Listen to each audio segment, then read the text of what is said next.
Amém, meus irmãos. Depois de louvarmos, depois de cantarmos, depois de ofertarmos também, depois de ter recebido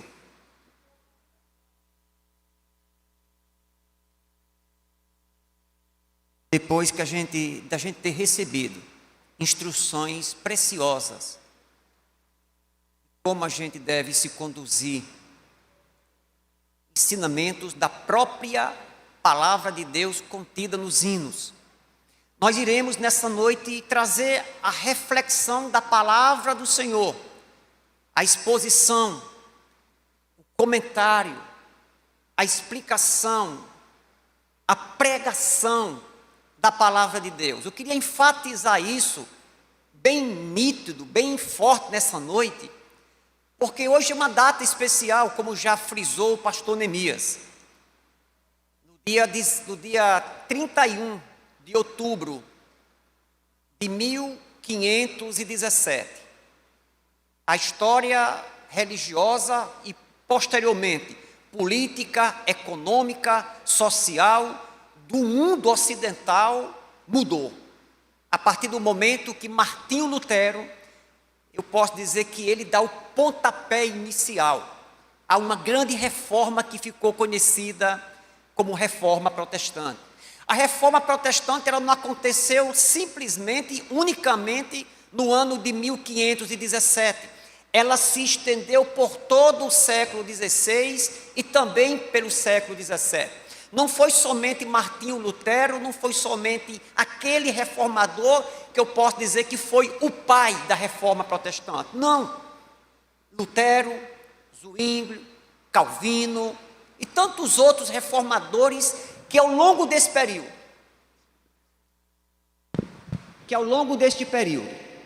contribuiu para que tivéssemos hoje uma igreja santa, uma igreja que andasse nos caminhos do Senhor, uma igreja que voltasse para os trilhos.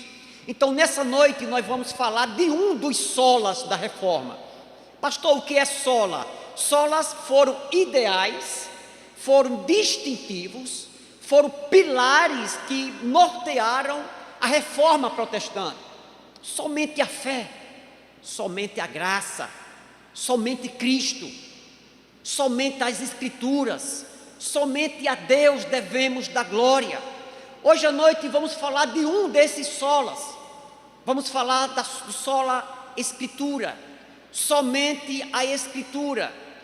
Somente este livro, ele é o condutor que leva ao caminho da salvação. Somente este livro revela de fato Jesus Cristo. Somente este livro é a nossa regra, é a nossa conduta, é o nosso manual, é a nossa constituição, é a nossa carta magna espiritual, a nossa carta magna da fé. Somente este livro, tão batido, tão acusado, tão odiado, é este livro que causou um rebuliço tão grande no mundo ocidental durante a Idade Média. Então queremos nessa noite enfatizar a importância da fidelidade a este livro. Um livro que tem sido muitas vezes retirado dos cultos, assim como no tempo do rei Josias, que a Bíblia, a lei foi encontrada nos escombros do templo, aonde se fazia culto, aonde se celebrava a Deus, irmão Polastre, e não tinha Bíblia.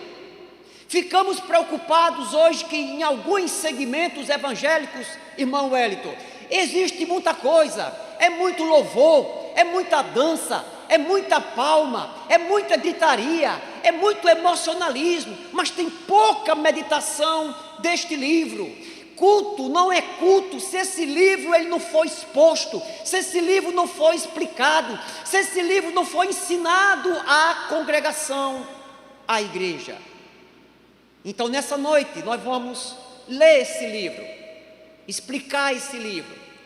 Vamos escolher uma parte aonde este livro fala dele mesmo, aonde este livro ele vai defender a importância da fidelidade a essas escrituras.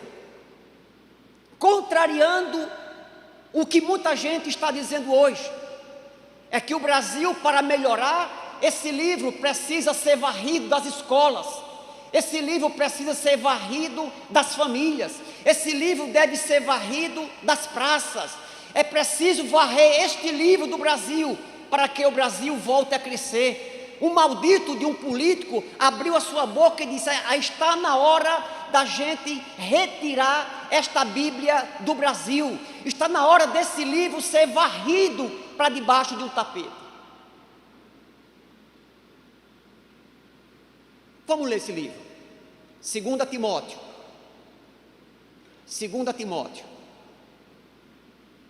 capítulo 3, do verso 14 ao verso 17, é o texto que nós estaremos explicando nessa noite, fazendo algumas aplicações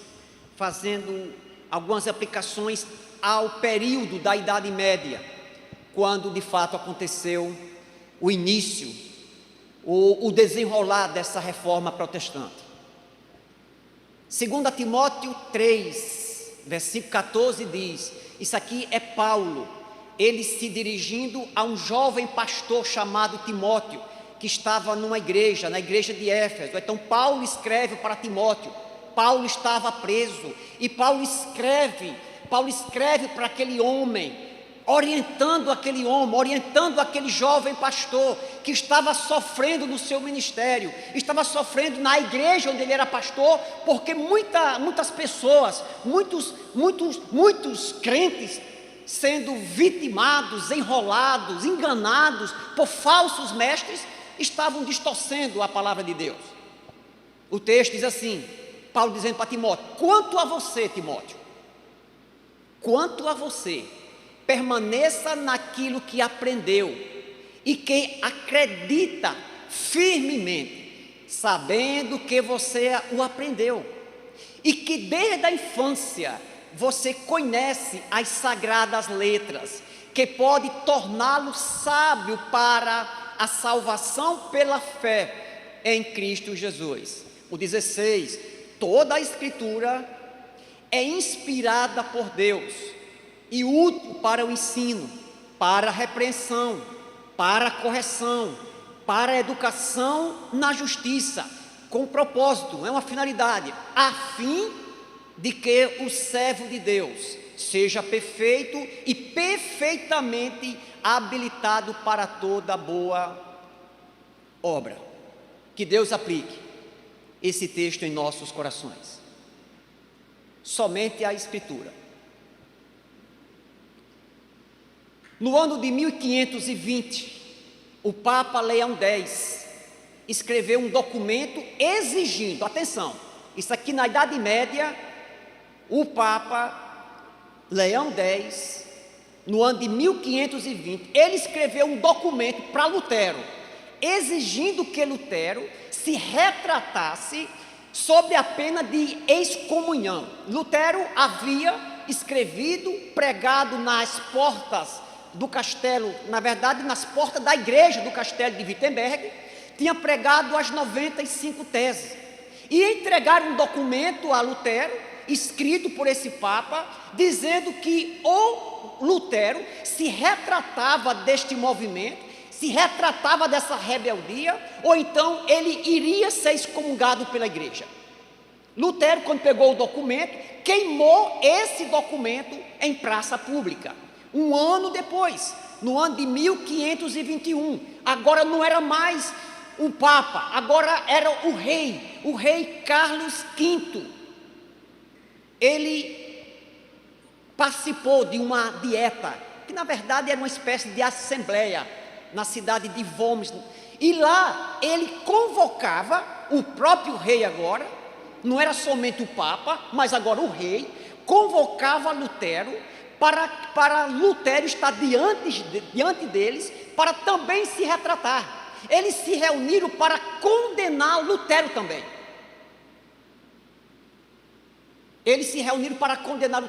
Lutero vai ser condenado, porque Lutero está cometendo crimes contra a igreja católica. Ele está denunciando as indulgências. Lutero está denunciando a corrupção da igreja. Lutero está denunciando, dizendo que a igreja católica, ela tem a sua vida, a sua conduta mais baseada nas tradições do que na Bíblia. Lutero está cometendo um crime contra a igreja, porque ele diz que a adoração aos santos, ela é errada, e tantas outras coisas. Então Lutero, ele vai ter de se retratar. Nós vamos castigar Lutero, ou ele se retrata, ou nós vamos matá-lo, nós vamos prendê-lo. Porque naquele tempo, meus queridos, uma palavra de um rei, uma palavra de um papa, era só estar um dedo e as coisas aconteciam. Quando Lutero ficou sabendo desta nova reunião, dessa nova assembleia, olha o que Lutero ele respondeu. E na verdade Lutero ele esteve presente diante dessas pessoas, diante desse julgamento, dessa feita. Ele estava diante dessas pessoas, e ele responde: a menos que eu seja convencido pelas Escrituras e pela razão pura, já que eu não aceito a autoridade do Papa e dos concílios, pois eles se contradizem mutuamente, minha consciência é cativa à palavra de Deus. Eu não posso, ele disse, eu não posso e não vou me retratar de nada, pois não é seguro e nem certo de ir contra a consciência. Ele disse: Deus me ajude, amém. Essa foi a resposta de Lutero, quando ele foi forçado, ameaçado, coagido, foi forçado a se retratar diante daquelas leis, diante daqueles homens, daquelas autoridades. Lutero foi convidado a negar a Bíblia, foi convidado a mexer nas suas convicções. Diante de tudo isso, Lutero ele não titubeou, ele não retrocedeu, ele não teve a sua vida por preciosa, mas defendeu, através das Sagradas Escrituras, defendeu a sua fé.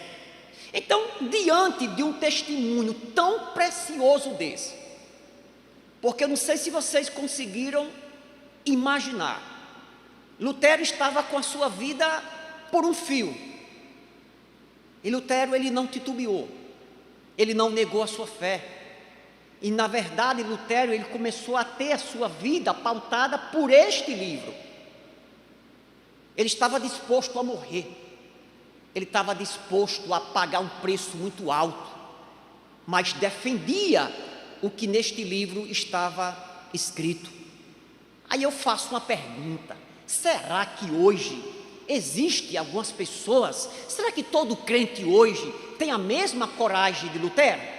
Será que muitas vezes na roda de amigos a gente tem defendido essa palavra como de fato é para ser defendida?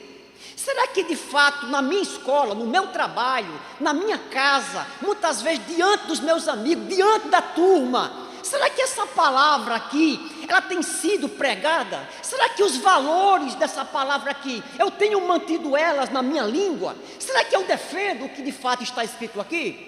Ou será que eu me calo quando eu estou diante de algumas pessoas? Ou será que muitas vezes essa Bíblia continua fechada debaixo do meu braço, no meu celular, ou então quieto, silencioso, para muita gente não perceber que eu sou crente? Será que de fato a gente está tendo essa coragem que Lutero teve? Aí eu queria fazer ainda mais algumas perguntas. O quanto a Bíblia, esse livro, tem determinado as suas ações, os nossos comportamentos? Deixa eu ser mais direto agora. O quanto a Bíblia tem determinado o seu, o meu, o nosso modo de viver? Será que esse livro aqui, ele tem norteado a minha vida? Será que a minha vida conjugal, a minha vida de pai, a minha vida de filho, a minha vida de patrão, para aqueles que são patrões, será que a vida do empregado, será que a vida do professor, será que a vida do aluno, será que a minha vida, será que a vida do namorado, será que a vida das pessoas de um modo geral tem sido pautada por esse livro? No final das contas, em última instância, a Bíblia é a Bíblia ou é você ou seus amigos que têm determinado a sua maneira de viver? Pense nisso.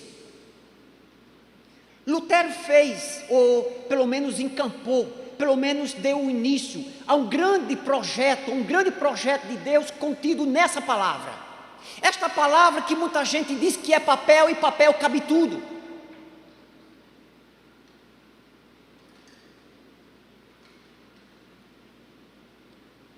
Essa pergunta que eu fiz para você, os reformadores responderam diferente.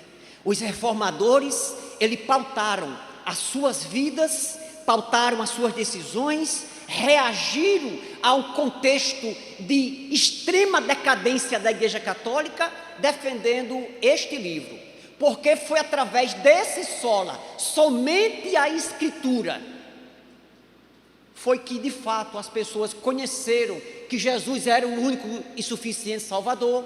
As pessoas foram levadas a glorificar a Deus e somente a Deus, que as pessoas entenderam que a salvação é pela fé, que a salvação é uma obra graciosa de Deus. Observe que este livro trouxe esse entendimento para que as pessoas voltassem a servir a Deus, a adorar a Deus como deveria ser. Tá certo? Então, quando eu olho para esse texto que nós acabamos de ler, o Paulo faz a mesma coisa, assim como os reformadores que não aceitaram, que se levantaram contra as aberrações, os escândalos, e se levantaram contra os desmandos da Igreja Católica. Paulo se levanta e escreve para Timóteo, dizendo: Timóteo, eu quero que você permaneça naquilo que você aprendeu. Você não tem uma palavra para seguir, Timóteo? Por mais que você esteja sendo pressionado, por mais que você esteja sendo desafiado nesta igreja aonde você está sendo pastor, você precisa continuar tendo a palavra de Deus como a única fonte de verdade. Então, quando eu olho para esse texto lido, agora entrando propriamente no texto, nós encontramos nessas linhas, nós encontramos aqui uma série de argumentos de Paulo, que faz com que mostre, na verdade, que a palavra de Deus, ela é a única palavra verdadeira e é a única razão que vai mostrar que essa palavra, ela precisa ser considerada, atendida e obedecida com fidelidade, que ela merece toda fidelidade, não a ideia de merecer, mas que nela essa palavra, ela é fiel. O que é que o texto nos apresenta? Que mostra que essa palavra, ela é tão relevante, ela é tão importante, que nós devemos olhar para ela e defender a sua fidelidade. Em primeiro lugar, é porque esta palavra, as Sagradas Escrituras, somente ela aponta o caminho da salvação. É a primeira razão porque essa palavra é tão fiel, que ela deve receber toda a fidelidade, deve ter toda a primazia, porque esta palavra, somente ela nos apresenta, nos aponta o caminho para a salvação.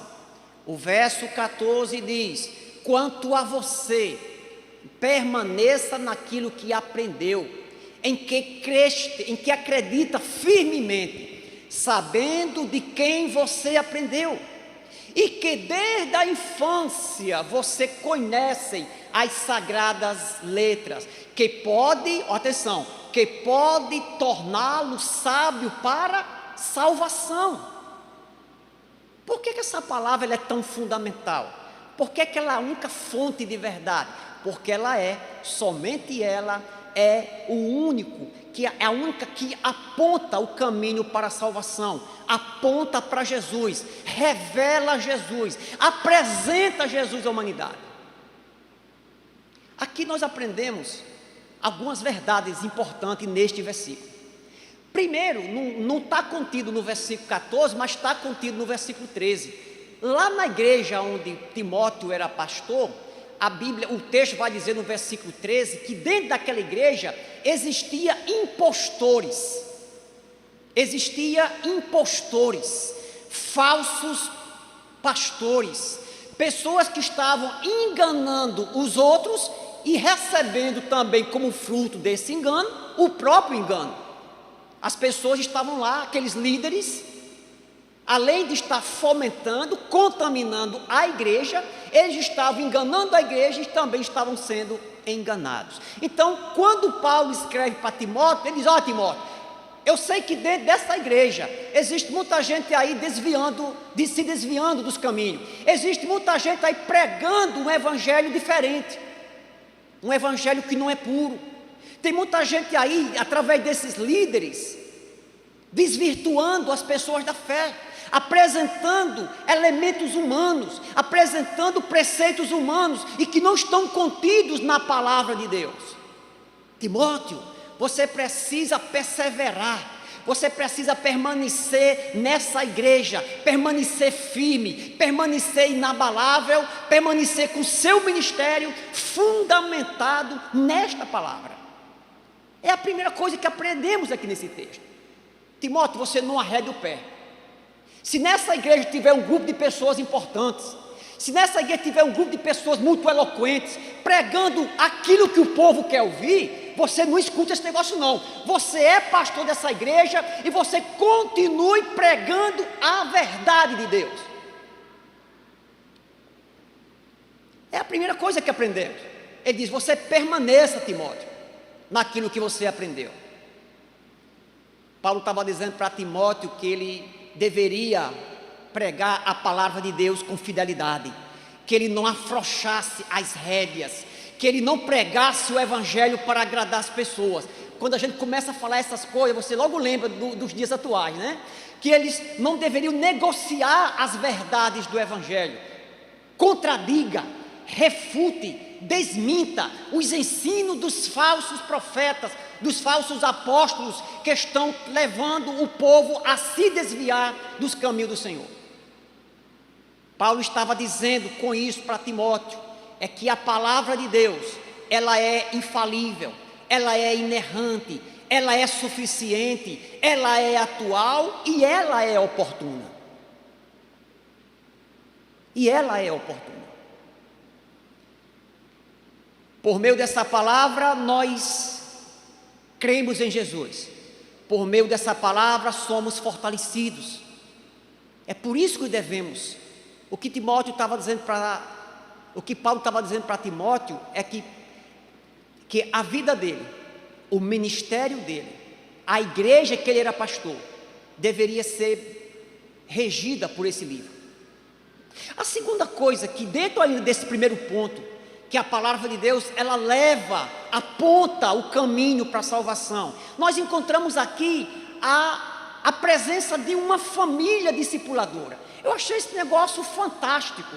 No versículo 15, o Paulo, ele vai dizer que o Timóteo, ele era um crente maduro no sentido de ter fundamentação bíblica, apesar de ainda ser novo, né? Ele vai dizer assim: e que desde a infância você conhece as sagradas letras, que pode torná-lo sábio para a salvação pela fé em Cristo Jesus. O que é que Paulo está dizendo para Timóteo? Timóteo, você permaneça firme aí, você permaneça com a palavra na ponta da mão, na ponta da língua.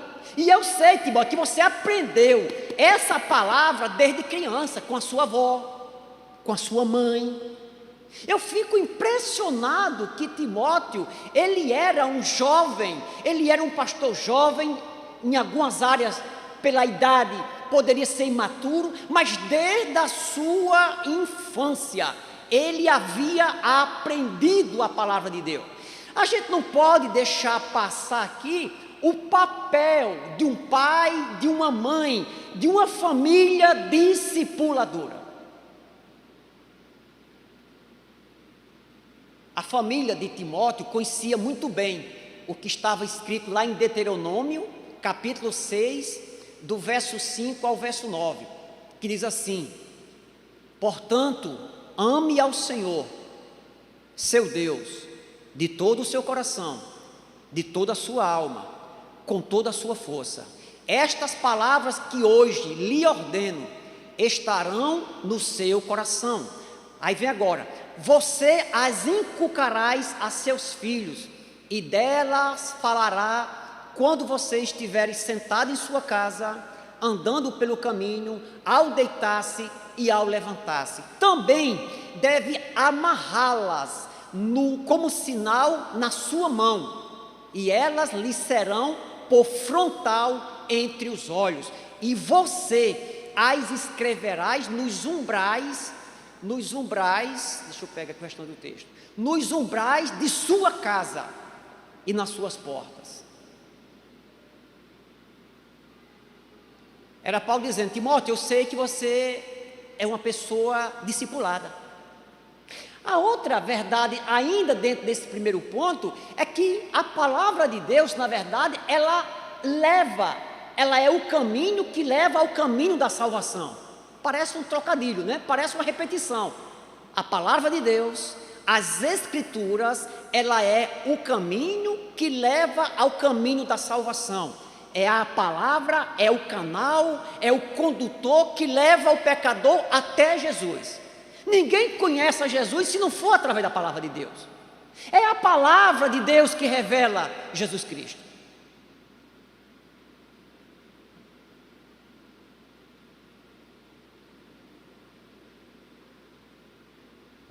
A Igreja Católica medieval, ela criou vários caminhos para levar o homem a Deus, ou pelo menos tentou criar vários caminhos para levar o homem a Deus.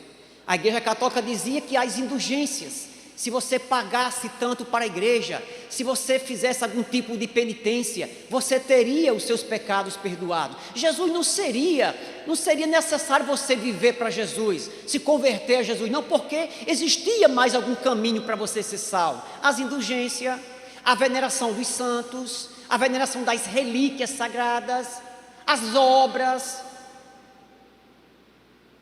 Aí Paulo vai dizer assim: Timóteo, as Escrituras, somente as Escrituras, pode tornar vocês sábios para a salvação.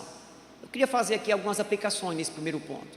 Primeiro, nós precisamos defender a Bíblia, defender os seus ensinos, e não relativizar as suas doutrinas e nem agir contrário às suas orientações. Segundo, eu vejo aqui a importância dos pais no ensino das Sagradas Escrituras para os seus filhos, na intenção de que os seus filhos conheçam a Deus. Eu fico observando hoje, andando em algumas casas, quando eu visito algumas casas, quando a gente tem conhecimento com algumas famílias, a gente vê muito brinquedo nas casas. Eu não estou dizendo que está errado você dar brinquedo aos seus filhos, mas é muito brinquedo, é muitos jogos, é muitos personagens, muitos personagens que são criados, né, para entreter as crianças. Em muitas casas, não vou dizer que são muitas, mas em algumas casas que eu ando, é muito certo que muitas delas eu vejo material bíblico, eu vejo DVDs, eu vejo jogos, eu vejo todo aquele bíblias infantis, projetos, né, revistinhas, mas em muitas casas você não vê isso.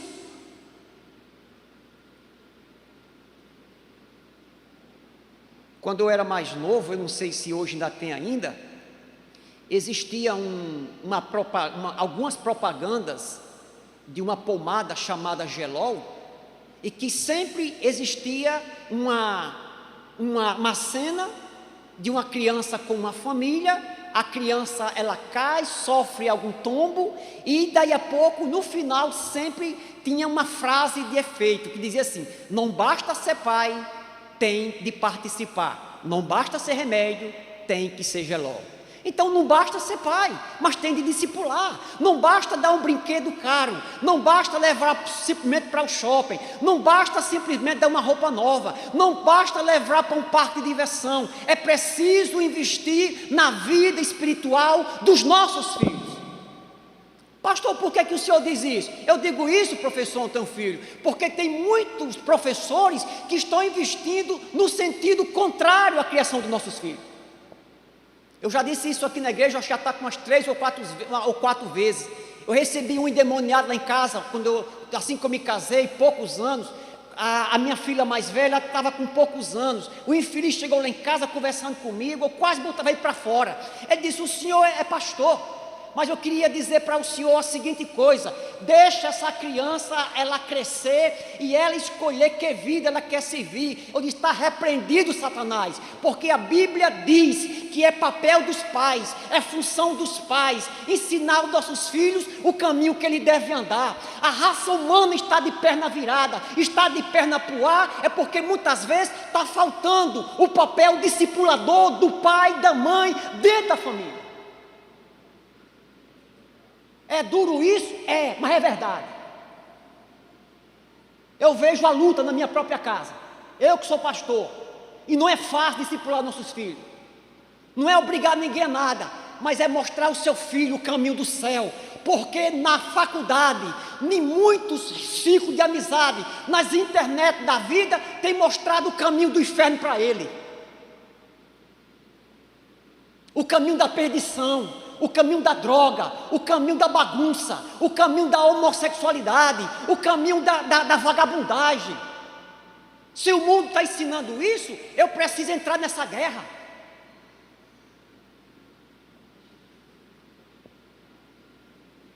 Em primeiro lugar, a palavra de Deus, a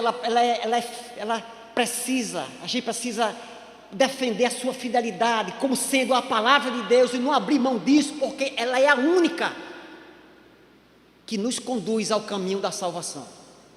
Em segundo lugar, essa mesma palavra, ela é fiel, ela deve ser defendida a sua fidelidade, porque as Escrituras, somente as Escrituras, elas são inspiradas por Deus.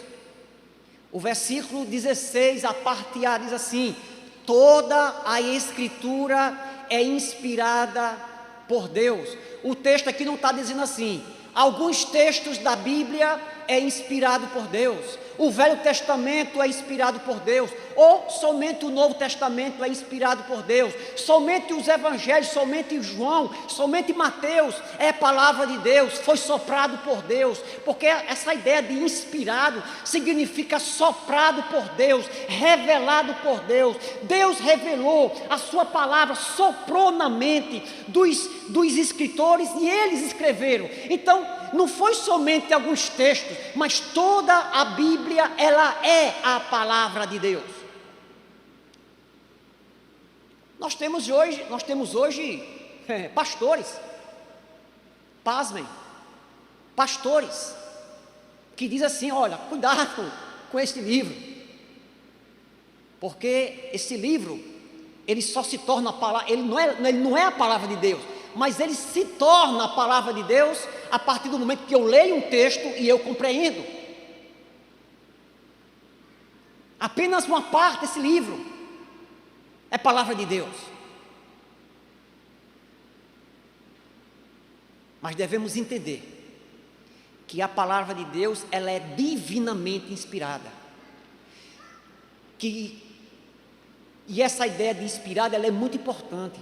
Por quê? Porque revela que a origem, o conteúdo da palavra de Deus foi dada pelo Espírito Santo do Senhor. Homens usados por Deus, inspirados por Deus, escreveram esses livros. Na igreja medieval, não era isso que estava acontecendo. Na igreja medieval, na igreja católica, se dizia o seguinte: a Bíblia, ela é a palavra de Deus, mas a tradição da igreja também tem o poder. Os documentos da igreja, as palavras dos papas, o que a igreja defende, tem o poder das Escrituras, tem o mesmo poder das Escrituras. O que um padre diz, o que um papa diz, está dito. As pessoas devem acreditar como sendo a verdade única e pronto. A tradição da igreja, os encontros da igreja, os documentos que a igreja ela elaborava.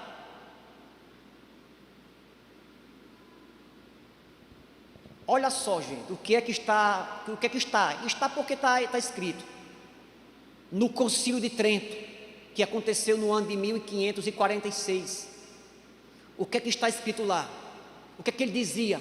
para tentar barrar o crescimento da igreja, para tentar barrar a reforma protestante, apesar que já vinha se desenrolando, já fazia aí mais de 30 anos, ou quase 30 anos. Ele diz assim: que ninguém, confiando na sua própria sabedoria, se atreva a interpretar a Sagrada Escritura em coisas pertinentes ou pertencentes à fé, aos costumes que visam a propagação da doutrina cristã, violando a Sagrada Escritura, para apoiar suas opiniões contra o sentido que lhe foi dado pela Santa Igreja Católica, a qual é de exclusividade determinar o verdadeiro sentido e interpretação das Sagradas Letras. Lutero era para ser morto, porque segundo ele, Lutero era um herege. Lutero estava levando o povo aos descaminhos. O que o sola Escritura diz, afirma, é que quando a tradição, as confissões de fé, até mesmo a opinião de algum reformado, de algum renomado escritor, estiver em desarmonia com as Escrituras, a Bíblia, a Escritura possui a palavra final. Essa visão ajuda a entender como foi que os reformadores, eles prosseguiram. Aí eu preciso fazer uma pergunta para você. Apesar de eu lhe conhecer, apesar de você estar aqui domingo após domingo,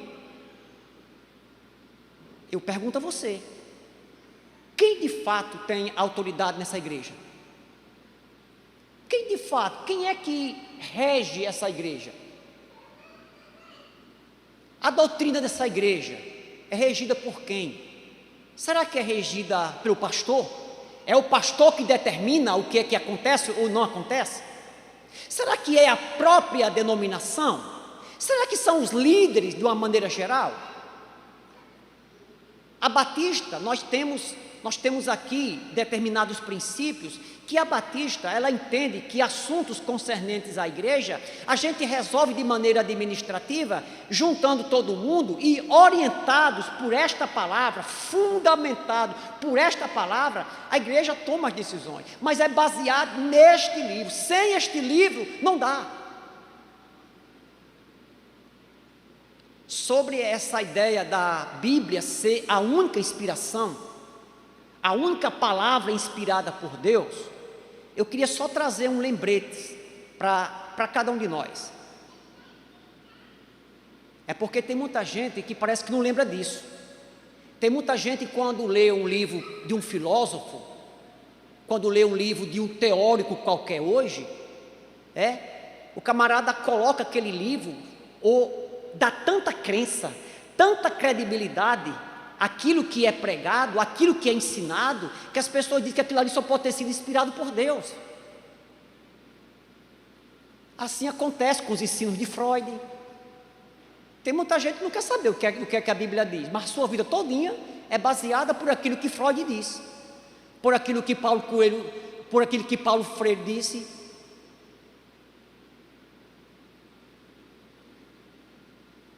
A Bíblia, somente a Bíblia, é nossa regra de fé e prática. Somente a Bíblia, ela é inspirada por Deus. É por isso que ela deve ser pregada com fidelidade. Em terceiro lugar, ainda olhando para o nosso texto, a Bíblia, ela é infalível, ela é fidedigna. A Bíblia, ela devemos defender a sua fidelidade, porque somente as Escrituras são úteis para a nossa edificação. Olha só o que diz o versículo 16, a parte B. Diz que toda a Escritura, ela é inspirada por Deus. Olha só a parte B. E é útil para o ensino, para a repreensão, para a correção, para a educação na justiça.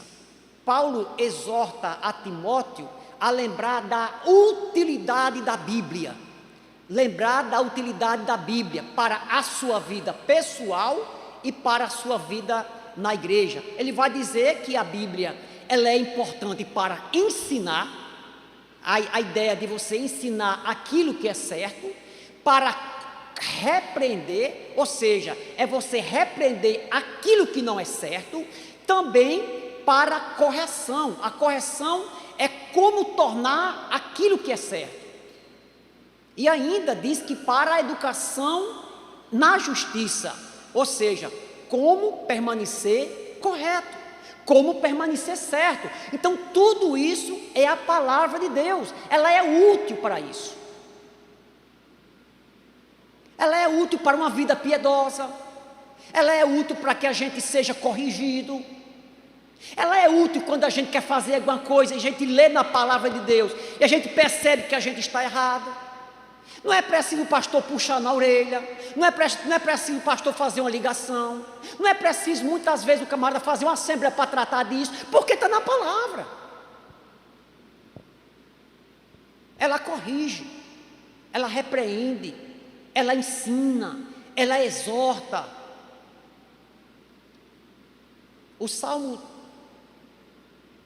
19 diz assim: a lei do Senhor é perfeita e revigora a alma.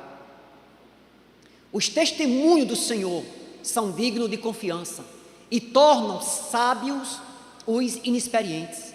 Os preceitos do Senhor, isso aqui é a palavra de Deus, os preceitos do Senhor são justos e dão alegria ao coração.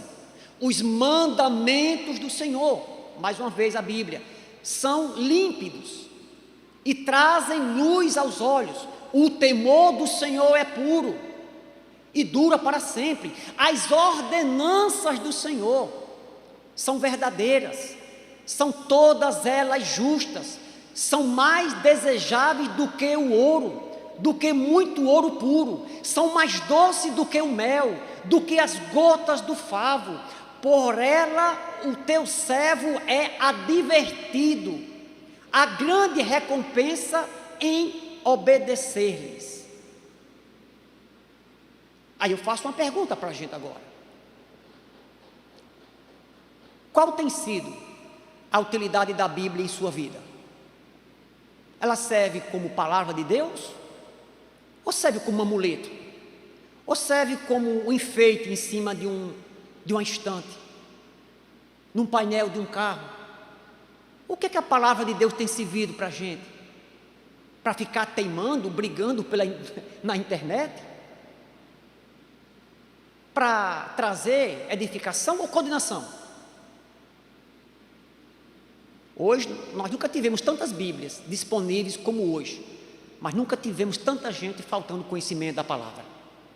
E para a gente encerrar, coisa rápida, a palavra de Deus, devemos defender a sua fidelidade, a sua pureza, o seu poder, porque somente as Escrituras têm a finalidade de nos capacitar para a obra do Senhor.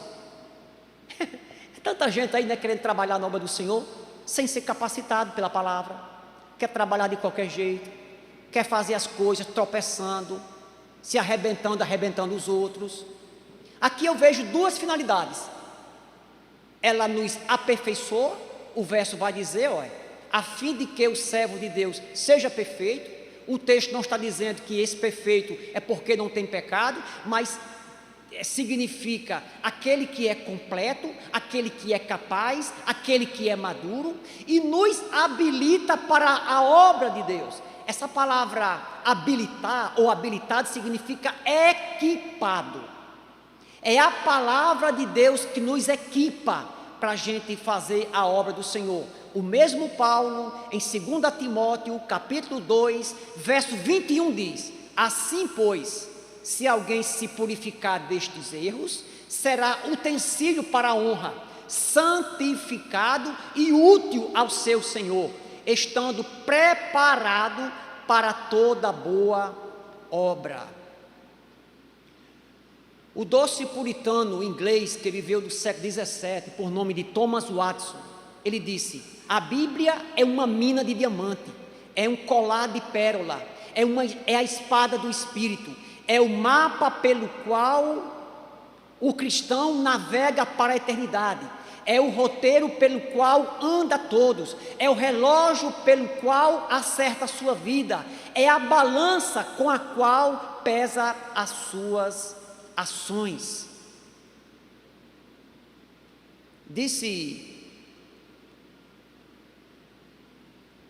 Já disse alguém que a obra de Deus, feita do jeito de Deus, jamais deixará de contar com o sustento de Deus. Concluindo, devemos defender somente a Escritura, a fidelidade das Escrituras, pois ela nos conduz ao caminho da salvação, ela é inspirada, ela nos edifica e nos prepara para o serviço. É isso que essa palavra ela promove na vida de um servo de Deus. Foi esta palavra lida, traduzida por Lutero, lida por aquele homem que vivia desesperado em relação com a sua vida espiritual. Foi lendo este livro, segundo alguns estudiosos, segundo alguns escritores, lendo a carta aos Romanos. Que Deus continue nos abençoando e que esta Bíblia, que esta palavra, ela continue norteando a minha vida, a sua vida, a vida desta igreja, a vida daqueles que querem andar com o Senhor.